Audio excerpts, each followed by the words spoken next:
Hello, and welcome to the Tea Leaves podcast, where we bring Asia to you through conversations with the people whose lives and work are shaping the Indo-Pacific region. I'm Rexon Yu, managing partner at the Asia Group. And I'm Sherianne, anchor at Bloomberg TV for Daybreak Asia and Daybreak Australia. Today, in our first podcast for 2022, we are pleased to welcome to Tea Leaves Congressman Ami Bera. Representative Bera has represented California's 7th Congressional District in the U.S. House of Representatives since 2013, and he is currently a member of the House Foreign Affairs Committee, where he serves as the chairman of the Subcommittee on Asia, the Pacific, Central Asia, and Nonproliferation. And before entering politics, Congressman Bera had a 20-year medical career in the Sacramento area and worked as a professor and administrator at UC Davis. Congressman Bera is a first-generation American born and raised in California and longest-serving Indian American serving in Congress. Congressman, it's great to have you with us. Thank you so much for joining us. Rex and Sherianne, thank you for having me on. Congressman, I just want to start with this piece of legislation that you've recently introduced, the Countering China Economic Coercion Act. We, of course, have seen the news recently as well about the China competition bill that has passed the Senate, but it's now sort of stalling in the House. I just wanted to ask you, why is it so important that we're focused on Beijing right now? Well, we know we're going to be in a competition with Beijing over the next decades here in the 21st century. So it's important for us to understand how the PRC is approaching the world, how China under Xi Jinping is approaching the world. And the reason why we thought the economic coercion bill was so important is we have to understand how China uses the tools of coercion. You're watching this take place in real time with, Lithuania, and Lithuania's increasing recognition and partnership with Taiwan. China's retaliating and isolating Lithuania. You're seeing the European Union also react and think about how China is using the tools of coercion, and then also how we can counter some of those tools. And that's really what we're asking for, is a 3-year study, but also setting up an interagency task force headed by the National Security Council to understand how China uses tools of coercion, then also understand what countermeasures we should be taking and have available to us. Has Beijing's influence increased over the pandemic? We've seen lots of news that they're influencing the economy and the politics in different regions through vaccine diplomacy and other sorts of aid. Certainly, Beijing's become more assertive, not just with the pandemic, but certainly pre-pandemic. You saw that assertion, going back to what they've done in the South China Sea. Certainly, building islands there on the coral reefs. That was really went against global standards and norms. You've seen more recently, some of the retaliatory measures they've taken towards the Australians, some of the response they've taken towards what would have been relatively mild sanctions on what's happening in Xinjiang against the Uyghurs. So, Beijing is acting increasingly assertive under Xi Jinping. And again, we don't have to guess the direction that Xi Jinping wants to take the PRC right now, because you just have to look at his own words and speeches. Now, the hope is competition with China is fine. I mean, as long as everyone knows the rules of the road and it's a fair playing field. So the hope here is that we can actually try to influence and steer China in a different direction. Congressman, just picking up on this conversation, and you mentioned Xinjiang, and we've seen, whether it's the increased focus by the Biden administration on Xinjiang or questions around Taiwan, some pressure, including on American companies and American entities here. Do you hear about this from kind of American business executives? We do, and I think that's why we were trying to take a thoughtful approach to the bill that recently passed both the House and Senate, and was signed into law by the president, addressing the Uyghur issue. We don't want to put our companies at a disadvantage, certainly, but we also understand the human rights issues and what's taking place in Xinjiang right now with the Uyghurs. We're working in partnership with the Canadians, the Europeans. I think people are starting to notice, and we can't sit silent on that. And again, the hope here is that China is willing to understand, and that in the 21st century, there's no place for these work training camps, and this what's happening to the Uyghur population there. I mean, it strikes me one of the challenges that we've seen in different contexts in the past is that there's risk of substitution. To your point about disadvantaging American companies, and I think the puts a premium on working with our allies and partners.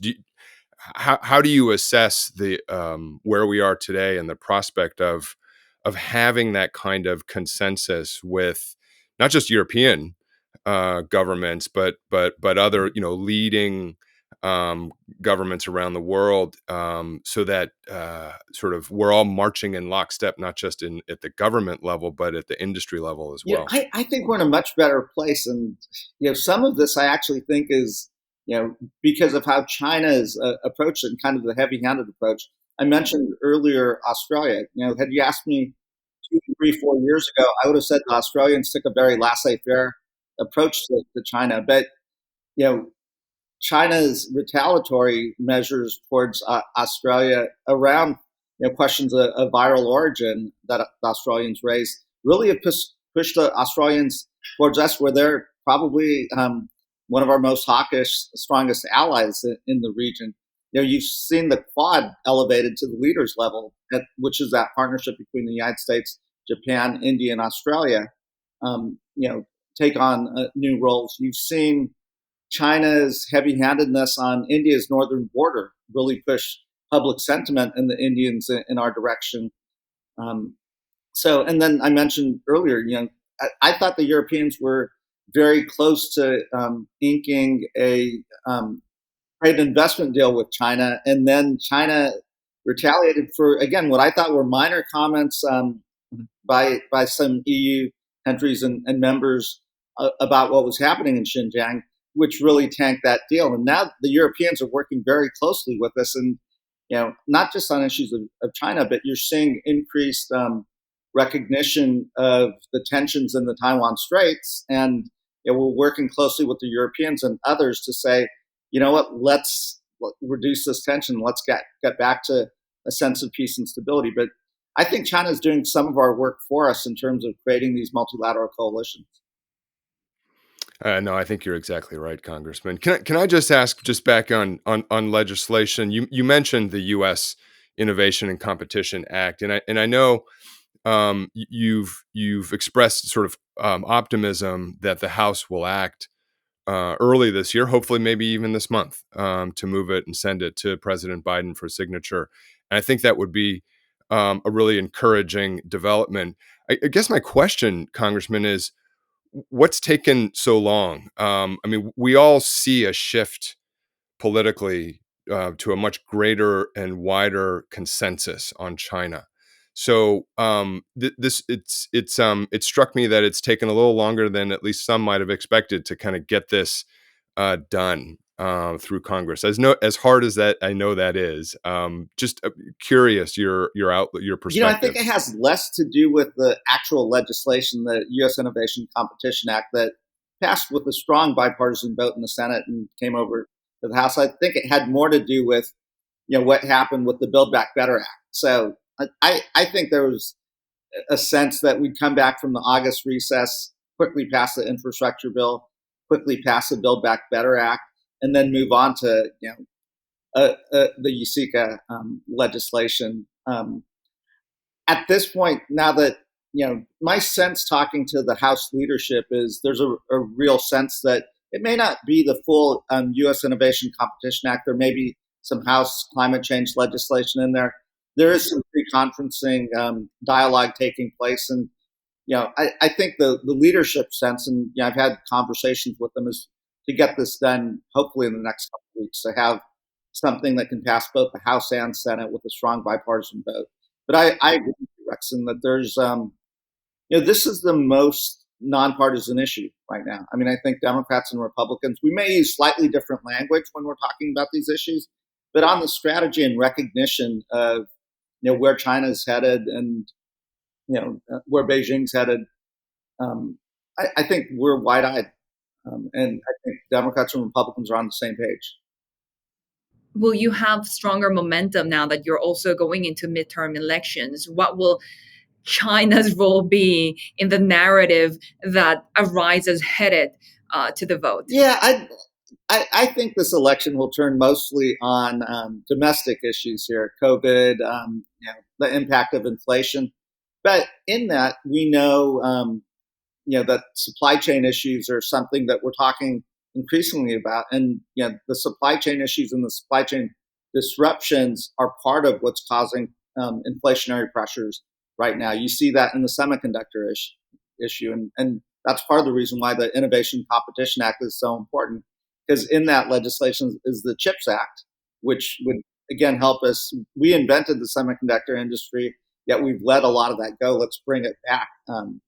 So, I think that will be an issue. We'll talk about it differently in as we're running our campaigns, but bringing that manufacturing back, we're having conversations about rare earth elements, and when we talked about Chinese economic coercion, they've cornered the market on rare earths, and those are important for battery technology, et cetera. If they were to try to create a choke point there, that would be very disruptive to we've got stockpiles for our national security and DoD, but the economic disruptions could be quite severe. So again, we won't talk about that on the campaign trail, but we certainly are talking about how do we build redundancy in supply chains? How do we, try to minimize China's economic power where they could create those choke points?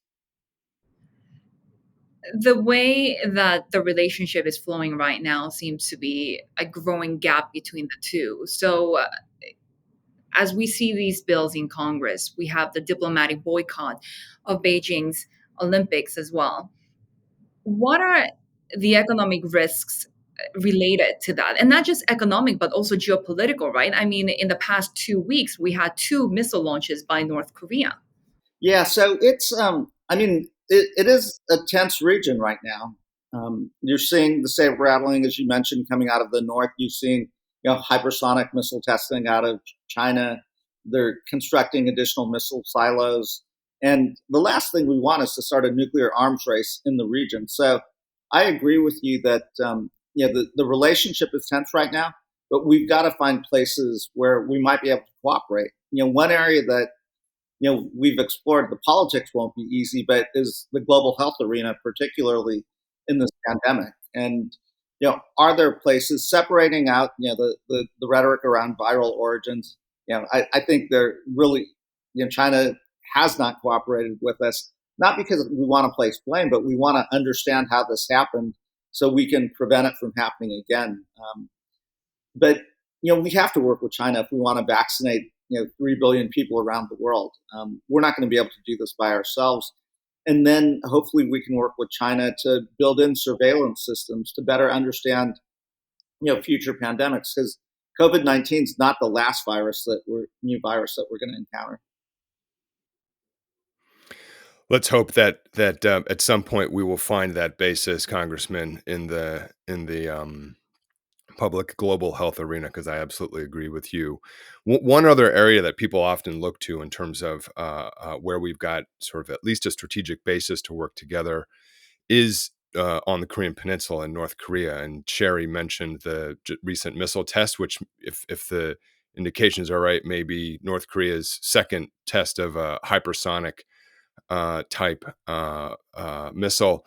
I guess my question to you, a variety of successive U.S. administrations have struggled with North Korea now for 3 decades to address the strategic threat coming out of Pyongyang, and not a lot has moved, frankly, over the last 18 months, and just really since the leader level meetings that President Trump engaged in, where it yielded, frankly, very little.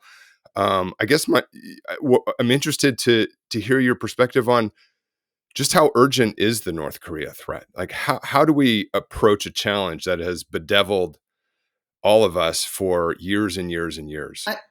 It's hasn't lost its urgency. I think it's been overshadowed by everything that's happening in the Taiwan Straits, and obviously COVID-19 put a lot of things on the back burner, including North Korea, because we don't have a great sense of how bad COVID-19 has impacted the North Korean population.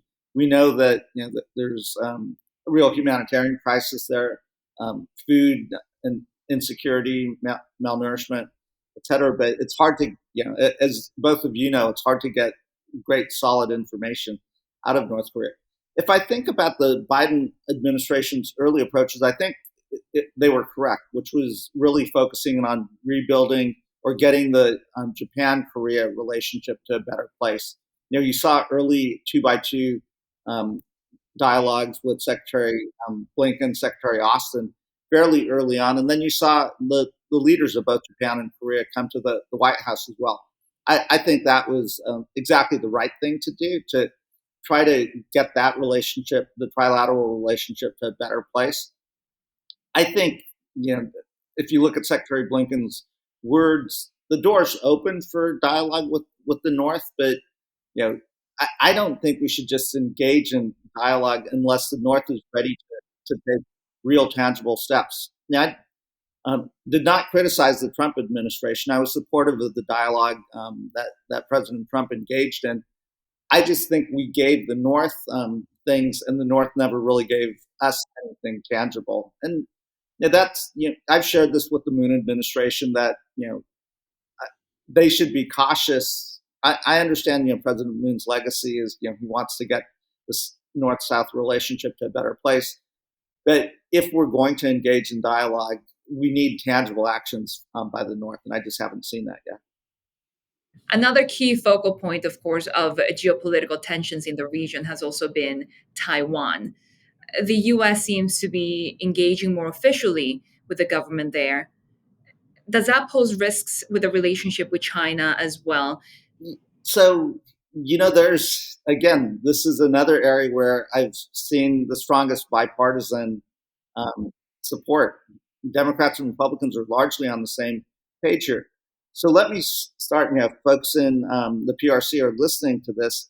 We've not changed our one China policy, right? This has been a policy that's been, created peace and stability and prosperity, both for Taiwan as well as the PRC. So our intent is not to change the one China policy. What we have to do, though, is react to an increasingly aggressive Beijing that seems to be changing the calculus here, especially on the heels of what we saw as unprecedented actions in Hong Kong. Taiwan is not Hong Kong. Taiwan, the people of Taiwan have the ability to choose their path forward. And again, that's not the same as saying we've changed our one China policy. We introduced, in a bipartisan way, the Taiwan Peace and Stability Act a few months ago. Again, looking at how we can increase economic engagement with Taiwan, how we can work with Taiwan so they can, look at their own self-defense capabilities. And I think I just saw, their recent budget come out, and it does look like they're allocating a significant increase in resources to enhance their own self-defense capabilities. That's a decision up to the people of Taiwan, and we fully respect that, and we expect the PRC to respect the decisions of the people of Taiwan. China's aggression and Beijing's aggression here has, again, this is a place where I think the European Union previously has been a little bit quiet, but with how aggressive Beijing has retaliated against Lithuania, you're increasingly seeing the EU and other countries, increase economic engagement with Taiwan. So, like China is doing our job for us, which is increasing recognition and engagement based on the aggressiveness of Beijing. Can I just pick up, Congressman, on Taiwan? The question of U.S. Taiwan relations is one where, over the decades, Congress has played a prominent, I think, significant role, as you know, going back to the Taiwan Relations Act. And more recently, in this debate that has unfolded in Washington around whether the United States should have a clearer stated policy about its intent to defend Taiwan. You've laid out some views around the notion of strategic deterrence rather than strategic ambiguity, and two parts to the question. One, just if you briefly lay out your thinking, but two, I think more interestingly, I'm interested in your views on how you see whether you distinguish the role of congressional voices versus the executive branch in this debate. And are you, in your thinking, urging a shift in away from strategic ambiguity by the executive branch as well as sort of voices in Congress? Because I think there's an interesting dynamic here in terms of how we reinforce our support for Taiwan, that where the executive and the congressional branches of our government have roles to play. I absolutely agree with you. And on the one hand, there's the historic policy of strategic ambiguity. Many folks are like Richard Haas and others are talking about strategic clarity, and members in Congress are. And I've chosen to use the word strategic deterrence because deterrence also only works if there's clarity in what would happen if China changed the status quo. And I think when you say strategic clarity, that often is the military component of deterrence. There's economic deterrence, there's political deterrence. And I do think, signaling to folks in Beijing and the CCP that here's the consequences. They're not just military consequences. There's economic consequences, political isolation, and so forth. Should they take aggressive actions and invade Taiwan? And I think that debate's taking place. And I think it's important that we're very clear in our language. That's why I always start with, we haven't changed the one China policy. We think that's been a policy that's led to peace in the region and prosperity, both for mainland China as well as for the people of Taiwan. That's still our stated policy in Congress as well as in the administration. It's China that's changing the calculus, which is forcing us to rethink and really signal in a very clear way to China the consequences should they change that calculus. And again, the economic pain that they would feel, the political isolation that they might feel.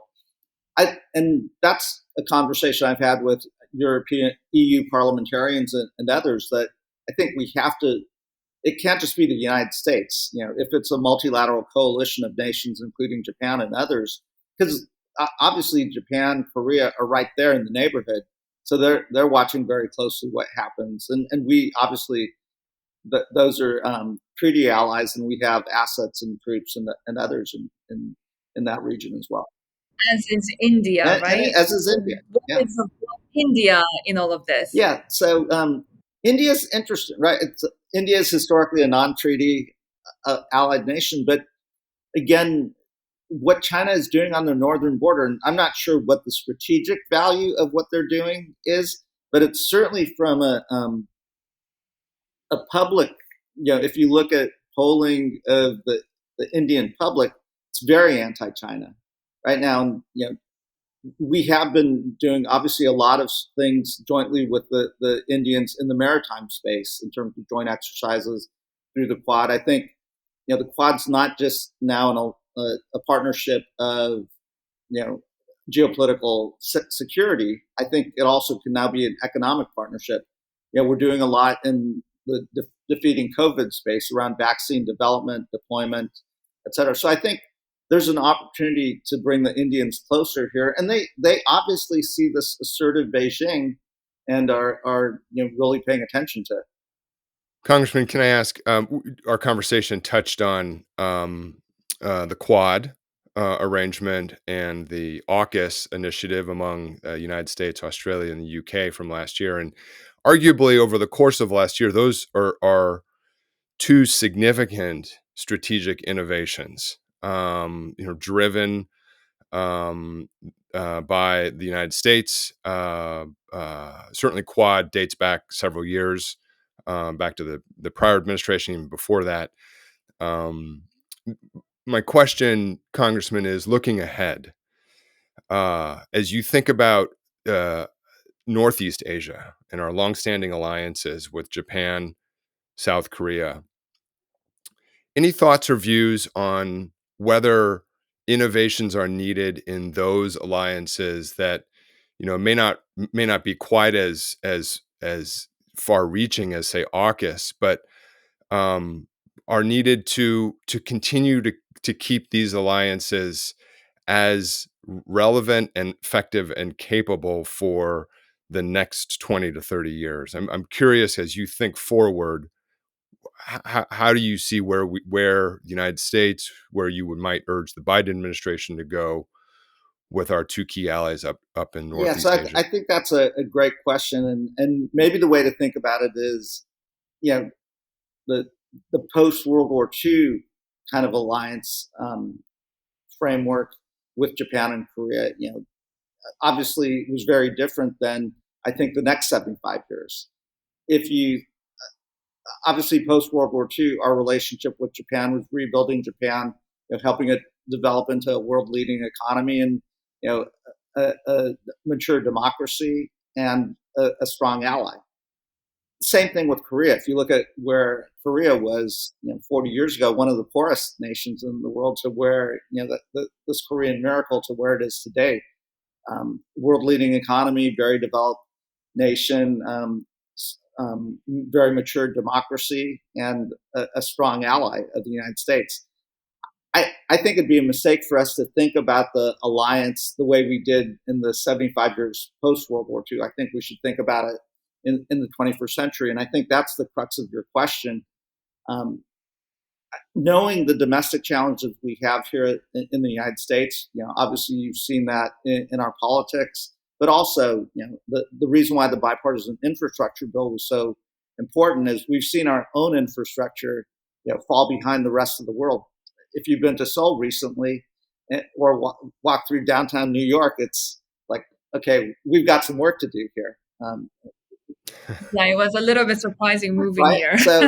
So this can't be, the next 75 years can't be the United States going alone. I think this partnership is exactly that, a partnership. It's an alliance, but a partnership.